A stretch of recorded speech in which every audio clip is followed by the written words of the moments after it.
Katie Morgan stood at the entrance of the grand arena, while her boots left prints in the purple sand beneath her feet, and the weight of 3 alien suns pressed down on her shoulders, making her human skin glisten with sweat.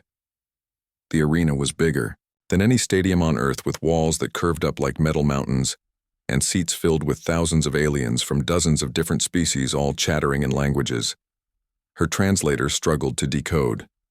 She had not planned to be here fighting for her life in front of alien crowds, but when your spaceship crashes on a planet 40 light-years from home, you do what you must to survive. 3 months ago, Katie had been a pilot on a deep space mining vessel when a gravitational anomaly pulled her small shuttle off course and sent her spinning into Krellian space, where humans were nothing but a rumor. The Krellians had found her crashed ship first, and they laughed at the primitive technology and the small pink creature inside, who claimed to be from a planet called Earth that nobody had heard of. Katie learned quickly that being human meant being underestimated, and she used that to her advantage when she heard about the arena tournament with its prize money that could buy the parts to fix her ship. The guard at the arena gate was a Threxian with blue scales and 6 eyes, who looked down at Katie and made a sound like grinding metal, which her translator said was laughter. He told her that humans were too fragile for the arena, and she should go back to whatever hole she crawled from. But Katie just smiled and showed him the entry fee she had earned by fixing machines in the lower city. The crowd roared as Katie walked onto the sand, and she could hear them making bets about how many seconds she would last against whatever monster they sent to fight her. High above in the royal viewing box, Princess Zara of the Krellian Empire noticed the small figure entering the arena and felt curiosity stir in her chest, which was unusual because she had watched thousands of fights, and they all bored her. Princess Zara stood 8 feet tall, with skin like polished silver that reflected light in patterns resembling stars, and she had 4 graceful arms that she kept folded as she observed this strange new competitor. Her advisor whispered that this was a human from some backward planet that had barely discovered faster-than-light travel, and the princess should not waste her attention on such a creature. But something about the way the human walked with confidence despite being surrounded by beings twice her size made Princess Zara lean forward with interest. The first opponent emerged from the opposite gate, and it was a Scaran beast, standing 9 feet tall, with armor plates growing from its skin and claws that could tear through steel. Katie studied the creature as it charged toward her, and she noticed how it favored its left side, probably from an old injury, and how its armor plates had gaps near the joints. The crowd expected her to run or scream, but instead Katie sprinted toward the beast, and at the last second, she dropped and slid between its legs while firing her plasma rifle at the exposed joint behind its knee. The Scaran crashed too, the ground bellowing in pain, and Katie was already on its back, pressing her rifle to a soft spot at the base of its skull, where the armor did not reach. She did not kill it, but instead waited for it to yield, which confused everyone, because mercy was considered weakness in the arena, but Katie knew that making an enemy was different from making a point. Princess Zara watched with fascination as this small human helped the defeated Scaran stand, and even checked its wounded knee before the medical team arrived. The second challenger was already entering, and this one was a Vorthak warrior with 4 arms like the princess, but built for combat with muscles that rippled under gray skin. Katie observed how the Vorthak moved with too much confidence and how it telegraphed its attacks with subtle shifts in weight that her human eyes could track easily. The fight lasted longer this time because the Vorthak was smarter than the beast, but Katie used techniques from Earth that no alien had seen before, mixing martial arts with tactical thinking. She targeted pressure points that seemed universal to most bipedal species, and used the Vorthak's own momentum to send it tumbling across the sand again and again. When the Vorthak finally yielded, Katie helped it up too, and the crowd began to murmur because this human was winning without cruelty, which went against everything the arena represented. Princess Zara found herself gripping the railing with 2 of her hands, while the other 2 gestured for her attendants to bring her more information about humans, and this one in particular. She learned the human was called Katie Morgan, and she had been surviving in the lower city by repairing technology that Krellian engineers had declared beyond saving. The princess watched as Katie faced her third opponent and noticed how the human studied each fighter like she was reading a book, learning their weaknesses in seconds. Between fights, Katie drank water from a container she carried and ate something from her pocket that looked like dried fruit, while other fighters would be gasping for breath. Princess Zara realized this human had incredible endurance, and her species must come from a world that demanded constant adaptation and survival. The fourth fight was against twin Nixari who fought together with perfect synchronization, but Katie confused them by moving in patterns that seemed random, but were actually carefully planned. She used their coordination against them, causing them to collide when they tried to attack from both sides, and she disabled them with precise shots that stunned but did not permanently harm. The crowd was no longer laughing at the small human, and instead they watched in amazement as she defeated opponent after opponent with a combination of intelligence and physical skill. Princess Zara stood from her throne, which made everyone in the royal box freeze because the princess never stood during tournaments, but she wanted a better view of this remarkable creature. Katie noticed the movement in the royal box, and for just a moment, her eyes met those of the silver princess across the vast space of the arena, and something passed between them. The final challenger of the first round was announced, and the crowd gasped because it was a Gorvak warrior who had never lost a match in the arena. The eighth opponent was unlike anything Katie had faced before because it was a swarm entity, made of thousands of tiny organisms that moved as one mass of writhing darkness.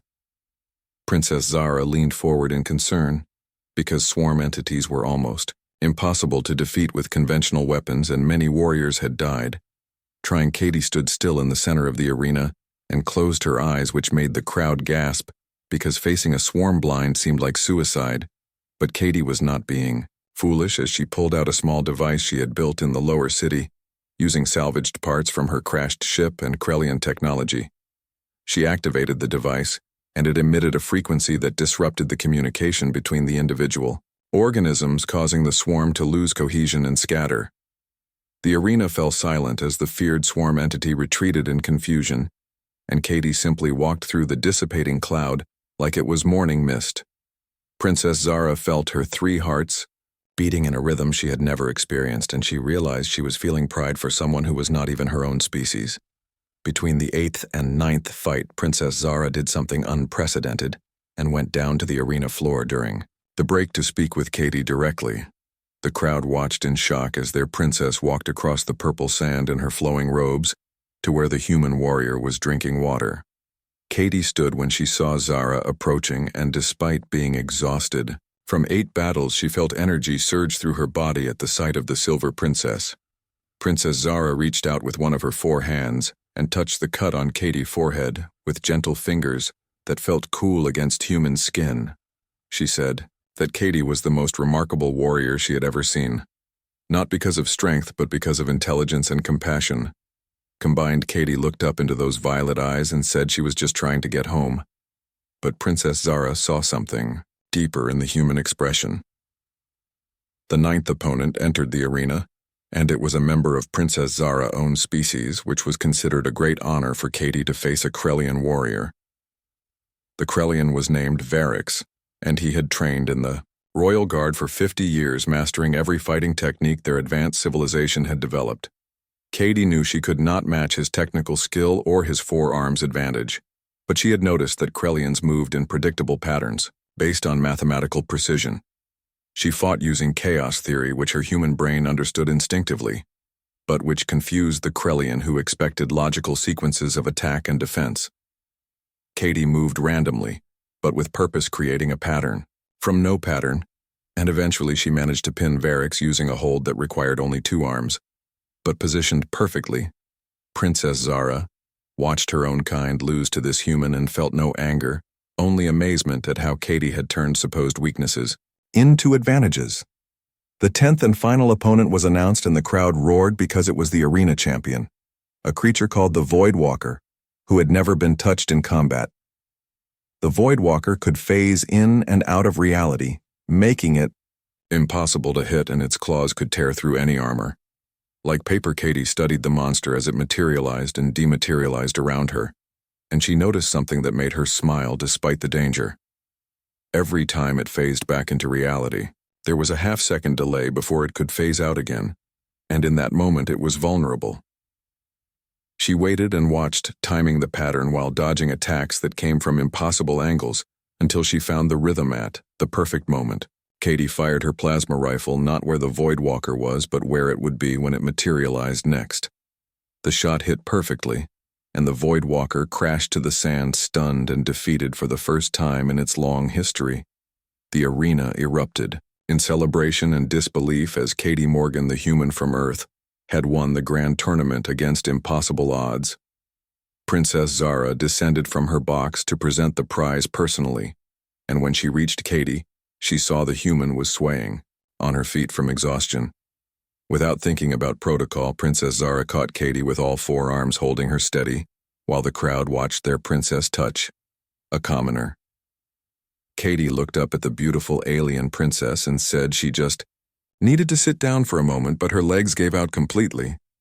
Princess Zara lifted Katie easily and carried her like something precious, while announcing to the crowd that this human had shown them all what true strength meant in the medical chamber. Princess Zara stayed by Katie's side while healers treated her minor wounds and exhaustion. Using technology that would have seemed like magic on Earth, Katie woke to find the princess sitting beside her bed, and for a moment she thought she was dreaming. Because why would royalty care about her? Princess Zara explained that Katie had won enough credits to buy a new ship. Not just repair her old one, but Katie said she only needed enough to get home. The princess asked about this sister, Amy, who was so important that Katie would fight impossible battles just to return to her. Katie told her about how their parents had died when Amy was young, and Katie had raised her and promised to always come back no matter how far she traveled. Princess Zara felt something break inside her chest hearing about this loyalty and love between siblings, which her species did not truly understand. She offered to have her personal engineers repair Katie's ship immediately with the best technology available, which would make the journey to Earth take weeks instead of months. Katie thanked her, but said she needed a few days to rest first, and Princess Zara surprised herself by saying Katie could stay in the palace. The advisors protested loudly that a human could not stay in the royal palace, but Princess Zara silenced them with a look that could freeze suns. That night, Katie ate dinner with the princess in a garden where the plants glowed with bioluminescence and the air smelled like cinnamon and stars. They talked about their different worlds, and Katie taught Princess Zara how to laugh, which sounded like music when it came from the alien throat. Princess Zara showed Katie how her people communicated through light patterns in their skin, and Katie said it was the most beautiful thing she had ever seen. They walked through the palace together, and servants whispered about how their princess had never shown such interest in anyone before. Katie demonstrated human dancing, which looked ridiculous with their height difference, but Princess Zara tried to copy the movements with her forearms. When Katie laughed at their clumsy attempts, Princess Zara felt warmth spreading through her body and understood why humans valued this sound so much. The Gorvak warrior entered the arena like a walking mountain of muscle and bone, standing 12 feet tall with skin like granite and fists the size of Katie's entire torso. His name was Kronax, and he had killed 17 opponents in this arena over the past year. But Katie noticed something the crowd did not see, which was a slight tremor in his left hand from nerve damage. Princess Zara held her breath as she watched the small human woman face this monster, and for the first time in her life, she felt something she would later learn humans called fear for another person. Katie did not wait for Kronax to attack, but instead, she ran straight at him, which shocked everyone, including the Gorvak, who expected her to use the same defensive tactics she had shown before. She slid between his legs, firing her plasma rifle at his ankles, which made him stumble but not fall. And then she was climbing up his back like he was a cliff face. Kronax tried to grab her, but Katie knew exactly where to position herself in the blind spots created by his own massive frame, and she wrapped her arms around his neck in a chokehold. The crowd screamed as the giant warrior spun and thrashed, trying to throw off the human. But Katie held on with determination that came from knowing her sister Amy was waiting for her back on Earth. Princess Zara stood up fully now, and her four hands pressed against the glass of the royal box as she watched this impossible battle between the smallest and largest fighters the arena had ever matched. Kronax began to slow down because even his 3 lungs could not get enough air past Katie's grip, and his movements became sluggish and desperate. Katie whispered in his ear that she did not want to kill him, and if he yielded, now he could walk away with honor intact, which was something nobody had ever offered a defeated opponent before. The massive Gorvak dropped to one knee and raised his hand in the signal of surrender, and the arena exploded in chaos because Kronax, the unbeatable, had just lost to a human. Katie immediately released her hold and helped steady the giant warrior as he gasped for air. And she even shared her water with him, which made Princess Zara feel warmth spreading through her chest. The tournament. Rules said Katie had to face 10 opponents to claim the grand prize, but she had defeated 5, and the sun was setting, which meant she would return tomorrow for the final rounds. Princess Zara made a decision that surprised even herself, and she left the royal box heading down to the fighter preparation area, where warriors rested between matches. Her guards protested because royalty did not go to such common places, but Zara ignored them and walked through corridors that had never known royal footsteps. Katie was sitting on a bench treating a cut on her arm when the door opened, and the most beautiful being she had ever seen entered with silver skin that seemed to hold galaxies within it. Princess Zara introduced herself, though everyone knew who she was, and Katie stood up quickly, almost dropping her medical supplies in surprise. The princess asked why Katie showed mercy to her opponents when killing them would have been easier and would have earned more respect from the crowd. Katie explained that on Earth humans had learned that today's enemy could be tomorrow's friend, and that strength without compassion was just brutality dressed in armor. Princess Zara had never heard such philosophy, and she found herself sitting next to this strange human asking questions about Earth and its people. Katie told her about blue skies instead of purple ones, and a single yellow sun that warmed green forests and vast oceans where creatures called whales sang songs. The princess listened, with all 6 of her ears, and found herself imagining this distant world where beings fought with honor, but also showed mercy and kindness. Katie asked about Krellian culture, and Princess Zara explained how her people had conquered stars. But somewhere along the way they had lost something they could not name. They talked until the arena guards came to tell Katie she needed to leave because the facility was closing. But Princess Zara commanded that Katie be given quarters in the upper city. This caused scandal because humans were restricted to the lower city. But Princess Zara did not care about protocol when she looked at Katie. Brave brown eyes. That night, Katie slept in a room with walls of crystal that showed the 3 moons of Krellia, and she thought about the silver princess who moved like liquid starlight. Princess Zara could not sleep, which was unusual for her species, who only needed 2 hours of rest, and she found herself accessing Earth databases, learning everything about humans. She discovered they were persistence hunters on their home world who could run for hours, and their bodies produced chemicals called adrenaline that made them stronger in danger. But what fascinated her most was their concept of love, which seemed to drive them to acts of both incredible sacrifice and remarkable achievement. The next morning, Katie returned to the arena for her final 5 battles, and this time Princess Zara arranged for her to have proper equipment and medical support. The crowd noticed their princess taking special interest in the human fighter, and rumors began spreading through the city like wildfire. Katie faced her 6th opponent with new confidence, knowing that someone powerful was watching over her, though she did not fully understand why Princess Zara cared. The battle was against a shapeshifter from the Void Worlds who could change form every few seconds. But Katie had studied their patterns all night.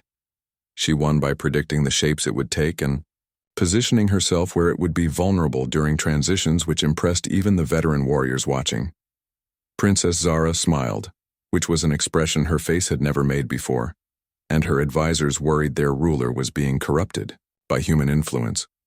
The 7th opponent was a psychic warrior who tried to confuse Katie's mind, but human brains were wired differently, and his mental attacks just gave her a mild headache. Katie defeated him by fighting with her eyes closed, relying on hearing and instinct which nobody had ever thought to try against a psychic before. Katie spent her days in the palace learning about Krellian technology, while Princess Zara watched with fascination as the human fixed things that had been broken for decades. The royal engineers were amazed when Katie repaired an ancient communication device using nothing but basic tools and her understanding of universal principles. Princess Zara found excuses to visit the workshop every day, and she would sit for hours watching Katie work, while her small hands moved with confidence and skill. Katie noticed how the princess skin patterns changed when she was happy, and they looked like shooting stars dancing across silver skies. One morning, Princess Zara took Katie to the crystal lakes, where the water was clear as glass, and reflected the three suns in rainbow patterns.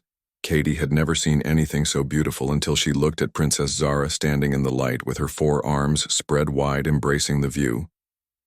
They sat by the water and Princess Zara asked Katie to tell her more about human love because she had been studying it, but could not fully understand.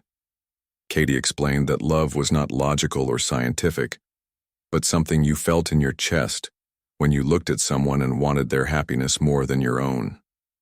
Princess Zara said that by that definition she might be experiencing love because when she looked at Katie, she felt something new in all 3 of her hearts.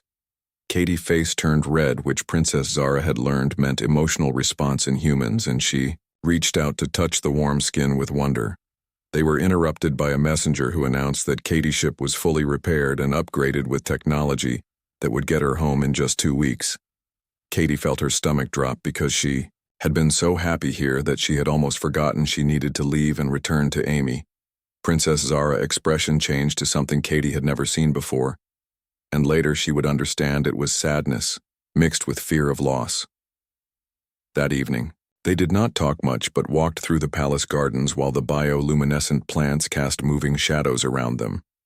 Princess Zara finally asked if Katie really had to leave, and Katie explained that Amy was only 16 and needed her sister to come home.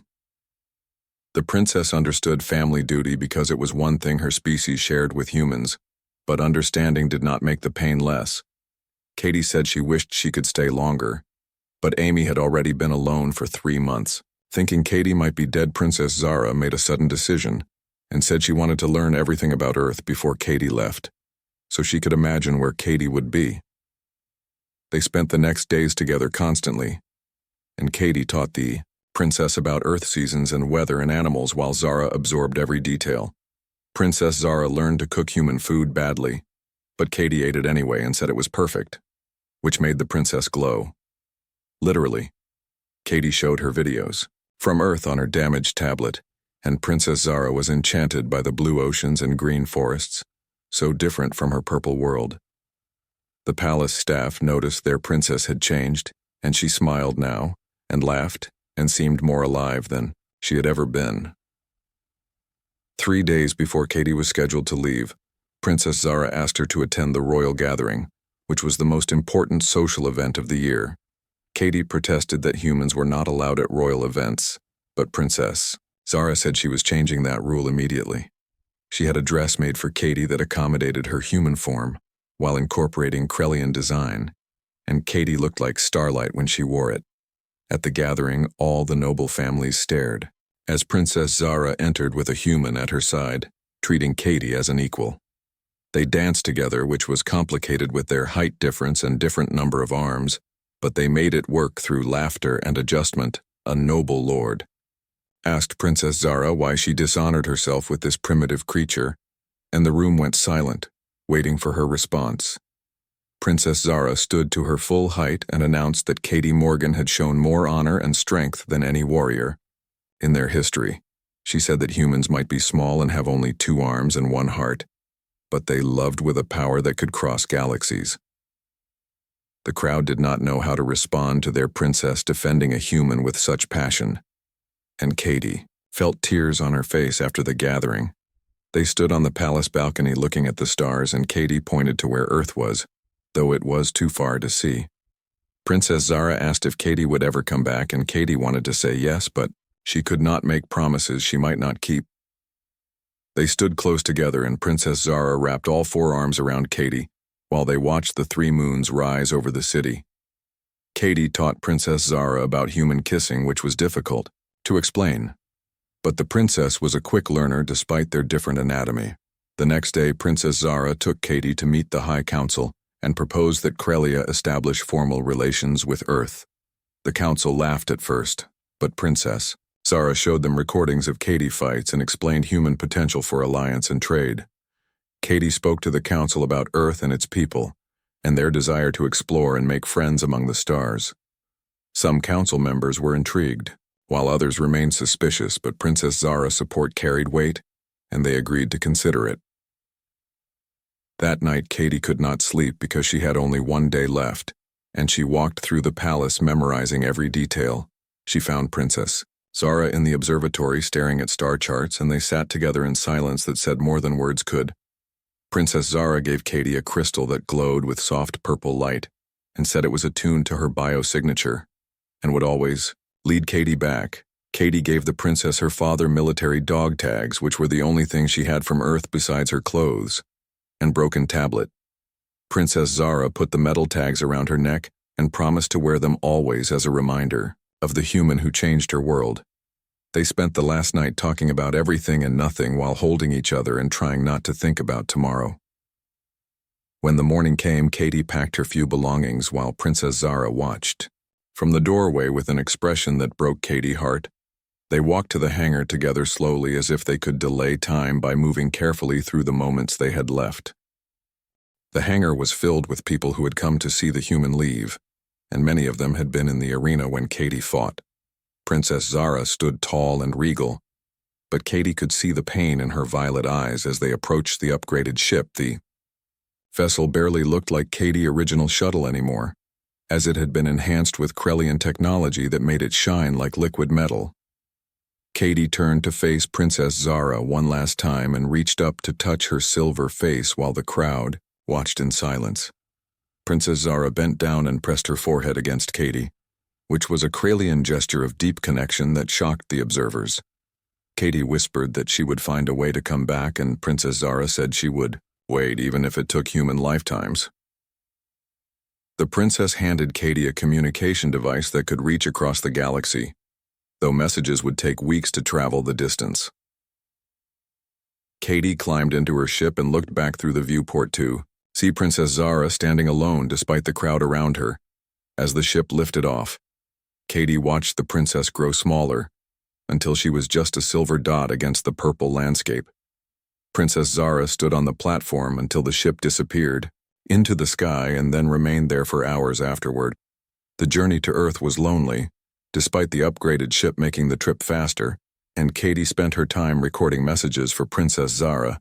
She talked about everything she saw during the journey, including nebulas that looked like flowers and star clusters that reminded her of Zara. Skin patterns the crystal Princess Zara had given her glowed constantly, and Katie held it when she slept, pretending she could feel warmth from it. Weeks later, Earth appeared in the viewport, and Katie cried seeing the blue and green sphere that was home. She landed at the spaceport in Nevada and immediately called Amy, who screamed with joy hearing her sister voice. After 3 months, Amy drove 5 hours to reach the port, and when she saw Katie, she ran and jumped into her arms, crying and laughing at the same time. Katie held her sister tight and smelled her familiar shampoo and felt the Earth sun on her skin. But something was missing. They went home to their small apartment, and Katie tried to explain what had happened. But how could she describe Princess Zara? Amy listened with wide eyes as Katie talked about the arena and the palace and the 8-foot-tall princess with silver skin and 4 arms. She showed Amy the glowing crystal and the upgraded ship and the Krellian technology. But Amy was most interested in the look on Katie's face. Amy said that Katie was in love, and it was obvious, even though the person was an alien princess. From 40 light years away, Katie tried to return to normal life and got a job at the spaceport, but everything on Earth felt small and dim. After Krellia, she would stare at the stars every night holding the crystal and wondering what Princess Zara was doing at that moment. 3 weeks passed, and Katie received the first message from Princess Zara through the communication device. The princess said the palace felt empty, and she had converted the arena into a training center where warriors learned mercy alongside combat. She also said the council had approved initial contact with Earth, and they were preparing an embassy ship, though it would take time. Katie recorded a reply telling Princess Zara about Earth life, and how Amy wanted to meet her and how the Earth food tasted bland now. Amy watched her sister fade a little each day and finally said that Katie needed to go back, because love like that was rare. Katie protested that she could not leave Amy alone again. But Amy was 17 now and said she could take care of herself. Amy reminded Katie that their parents would have wanted them to be happy, and Katie was not happy on Earth anymore. They argued and cried and hugged, and finally Katie admitted that she thought about Princess Zara every moment of every day. Amy helped Katie prepare for the journey and even packed Earth things that Princess Zara might like, including chocolate and coffee beans. The night before leaving, Katie and Amy sat together looking at old photos, and Katie promised to bring Amy to Krelia once it was safe. Amy gave Katie a letter to deliver to Princess Zara, thanking her for making her sister smile in a way Amy had never seen. Katie's ship was loaded with Earth artifacts and scientific data to help establish formal relations between the two worlds. At the spaceport, Amy hugged Katie tight and said to bring her alien sister-in-law next time, which made Katie laugh through tears. The journey back to Krelia felt longer despite knowing the way, and Katie sent messages to Princess Zara saying she was coming home. She realized she had called it home without thinking, and understood that home was not a place, but where your heart lived. When Katie's ship entered Krelian space, she was greeted by escort vessels that guided her to the palace private hangar. Princess Zara was waiting on the platform wearing the dog tags Katie had given her, and her skin was glowing with patterns Katie had never seen. Katie barely waited for the ship to power down before she ran down the ramp and threw herself into Princess Zara. Four arms, Princess Zara lifted Katie off the ground and spun her around while both of them cried, which amazed the Krelian observers. Katie said she could not stay away, and Princess Zara said she had been counting the days since Katie left. They kissed right there in the hangar, and this time they knew how to make it work despite their differences. Princess Zara had prepared a permanent room for Katie in the palace and had been learning to cook human food properly. Katie gave her the chocolate and coffee from Earth, and Princess Zara treated them like precious treasures. That night, they sat in the garden where they first had dinner, and Katie said she wanted to help build a bridge between their worlds. Princess Zara revealed that she had been studying human customs and had something important to ask Katie. She got down on one knee, which looked strange with her 8-foot height, and pulled out a ring made from the same crystal as the one she gave Katie. Princess Zara asked Katie to be her life partner in the way humans did, and also in the Krelian way, which involved a ceremony of light. Katie said yes, before the princess even finished talking, and they held each other while the bioluminescent plant seemed to pulse in celebration.